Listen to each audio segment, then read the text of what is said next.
নমস্কার বন্ধু, আমার চ্যানেলে সকলকে জানাচ্ছি স্বাগতম। আজকের ব্লগটা আরম্ভ করছি এখান থেকে। শুনু চলে গেছে ড্রয়িং ক্লাসে, আপনার দাদা দিতে গেছে, আসার সময় বাজার করে নিয়ে আসবে। তো যেমন উঠি আজকে সেই রকমই উঠেছিলাম, 4টে সাড়ে 4টের সময় উঠে। এদিকে অনেকগুলো জামা কাপড় ছিল, এগুলো সব কেচে শুকনো দিয়েছি। এই যে এগুলো সব শুকনো হচ্ছে নিচে। আর ছাদে পুরো মানে আমার ঘরে পিলো কভার, বেড কভার, সেগুলো সব নিয়ে ছাদে দিয়ে এসেছি। একটুখানি ঘর দোরগুলো একটুখানি পরিষ্কার করছিলাম সকাল থেকে। উঠেছি অনেকক্ষণ, কিন্তু এই যে ভিডিও করব সেই সময়টুকু আর পাইনি। এদিকে সব ঝাড়াঝুড়িতে লেগে গেছিলাম, ঘরদোর একটুখানি ঝেড়ে গুছিয়ে পরিষ্কার করে নিলাম।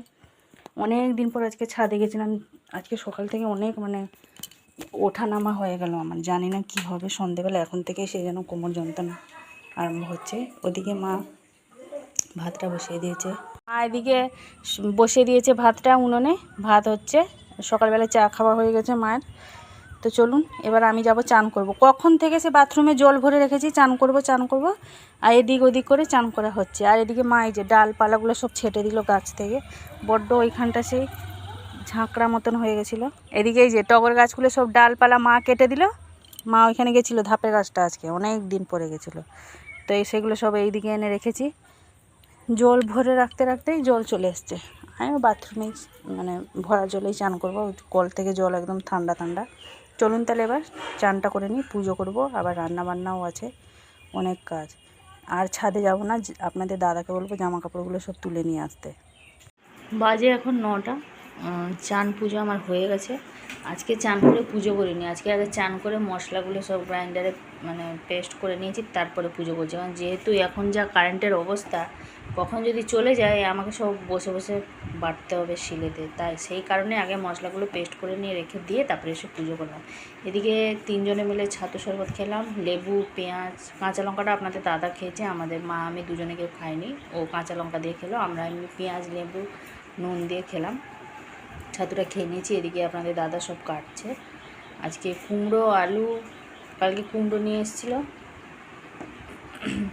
কুমড়ো, আলু, পুঁই শাক, মাছের মাথা দিয়ে একটা তরকারি হবে, কুমড়ো শাক ভাজা হবে, মাছ এনেছে মাছ হবে, মানে ওই কাটা মাছটা এনেছে, কাটা মাছটা ঝাল করব। আজকে আলু দেবো না, এমনি ঝাল করব। আর মোরলা মাছ পড়েছিল, ওকে আমি ফোন করে বললাম, একজনের কাছ থেকে শুনে একজন কাকিমা বলছিল, সেটা ও নিয়ে এসছে। তো মোরলা মাছটা যেভাবে সর্ষে বাটা দিয়ে হয় সেভাবে হবে। এদিকে এই যে বাজার থেকে আলু কচু কচু সব নিয়ে এসছে। চিকেনটা নিয়ে এসছে, চিকেনটা করবো না, চিকেনটা ধুয়ে একটা কন্টেনারে করে ডিপ ফ্রিজে রেখে দেবো। এবার চলুন রান্না বান্না হবে, অনেক কিছু আজকে রান্না বান্না। এরা হচ্ছে সব আমার হেল্পিং হ্যান্ড। মা শাকটা বেছে দিয়েছিল, আপনাদের দাদা এই সমস্ত কিছু কাটাকুটি করেছে, এই যে বসে সকাল থেকে কাটছে বাজার থেকে এসে। এবার যাবো রান্নাঘরে, ভাতটা হয়ে গেছে। কী অবস্থা, হ্যাঁ এগুলো এখন সব গুছিয়ে আগে পরিষ্কার করব, তারপরে রান্নাবান্নার দিকে এগোবো। সবাই আমি দেখেছি কী সুন্দর এরকম চুটকি মেরে সব পরিষ্কার করে নেয়। চুটকিকে আমি তালি মারলে আমার পরিষ্কার হবে না, যতক্ষণ না নিজে হাত লাগাচ্ছি। সব কিছু গোছাগুছি করে তারপরে আমি এলাম এই রান্নাঘরে। আমার তো আবার এলোমেলো হয়ে পড়ে থাকলে আমার একদমই ভালো লাগে না, ওই জন্য ওদিকে ভালো করে গুছিয়ে গাছে সব মুছে মাছে পরিষ্কার করে এইমাত্র এলাম। এবার রান্না বান্না করব, মশলা যেহেতু বাটা হয়ে গেছে, চলুন তাহলে রান্নাটা বসিয়ে দিই। ওই যে মাছগুলো এদিকে ভাজা হয়ে গেছে, মাছের মাথাটা আমি ভেঙে ভেজে নিলাম। এদিকে সমুদ্র মল্লটা ভাজছি, অন্যদিকে বসিয়ে দিই কুমড়ো শাকটা সেদ্ধ।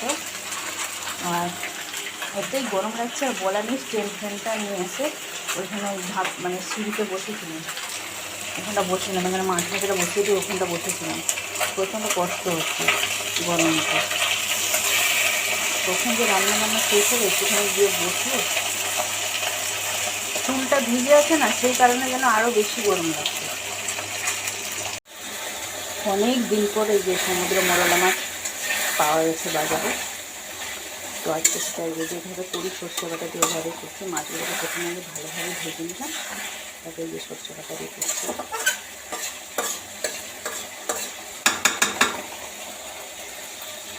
বাজে এখন 10টা 40।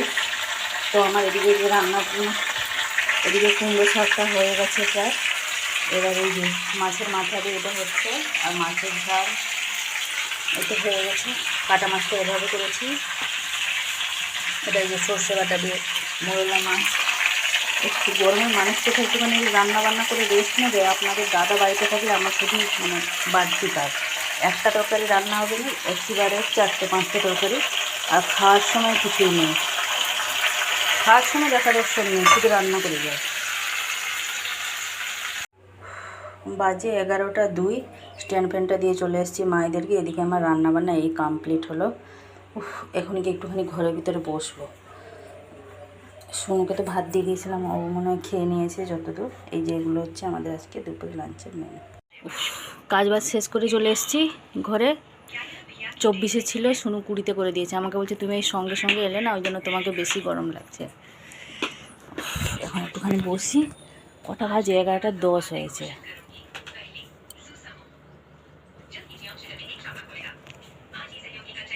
আবার কি হলো? কিসের চাট? বাজে এখন 3:30। আমাদের তো খাওয়া দাওয়া অনেকক্ষণ হলো আগে কমপ্লিট হয়ে গেছে। বাসন কুসনও মাঝামাঝি হয়ে গেছে। আজকে এই যে ওয়েদারটা দেখুন, হঠাৎ মানে ঝড় বৃষ্টি। এদিকে আপনাদের দাদার 2জন বন্ধু এসছেন, ওনারা খাচ্ছেন, মানে বাইকে এসছেন, রাস্তা খুঁজে পাচ্ছিলেন না, এই জাস্ট একটু আগে এসছেন, দিয়ে দিয়েছি খেতে, ওনারা খাচ্ছেন। একটুখানি পাঁপড় ভেজে দিলাম, আম কেটে দিলাম, আর চিংড়ি মাছ আলু দিয়ে আবার এক্সট্রা একটা তরকারি হয়েছিল, ওইগুলো দিয়ে দিয়েছি। পেঁয়াজ কাটা হয়ে গেছে। পাঁপড়টাও ভাজছিলাম রান্না করে। আজকে ওয়েদারটা দেখুন কীভাবে। বিকালে একটুখানি ডাক্তার কাছে যাওয়ার কথা আমাদের, হ্যাঁ বিকালে একটুখানি ডাক্তার কাছে যাওয়ার কথা আমাদের 5টার সময়। জানি না তখন ওয়েদার কীরকম থাকবে। আপাতত এখন তো 3:30 মতন বাজে মনে হচ্ছে। এদিকে কারেন্টটাও নেই, অনেকক্ষণ হলো যাবে একেবারে গেছে না। 3:45 না, এখন মাত্র 3:30 বাজে। যত জোরে বৃষ্টি না আছে তত জোরেই আকাশ ডাকছে। যাই হোক, এমার্জেন্সি লাইটগুলো অনেক কাজে দিয়েছে। আর অনেকক্ষণ আগে যেহেতু এসিটা চালানো হয়েছিল, ঘরটা ঠান্ডা ছিল, আবার সিঙ্গেল ফ্যাচ মতন হয়ে গেছিলো। আর যাই হোক, আবার চলে এসেছিলো ওনারা সব ভিতরে বসে খাচ্ছেন। একটা এমার্জেন্সি লাইট এনে রান্না করে লাগিয়ে দিলে হয়ে যাবে।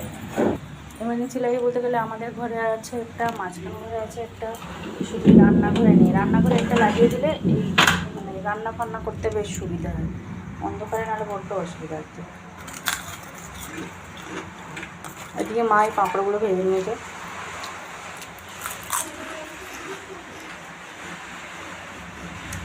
আজকে আমাদের একটুখানি প্ল্যানিং ছিল, মানে আপনাদের দাদাই নিজে বলেছিল যে যখন ডাক্তার দেখাতে যাবো তখন একটুখানি বাইরে থেকে খেয়ে আসবো।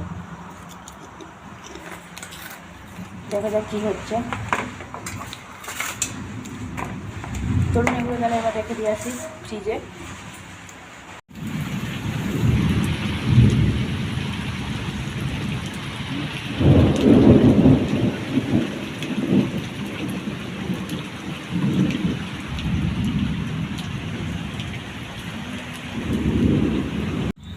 বাজে এখন বিকালের 4:30। ওনাদেরকে চা দিয়ে দিলাম। ওনারা বলছেন এই তো খেয়ে উঠলাম, আবার এই চা দিলেন, কী করে খাবো।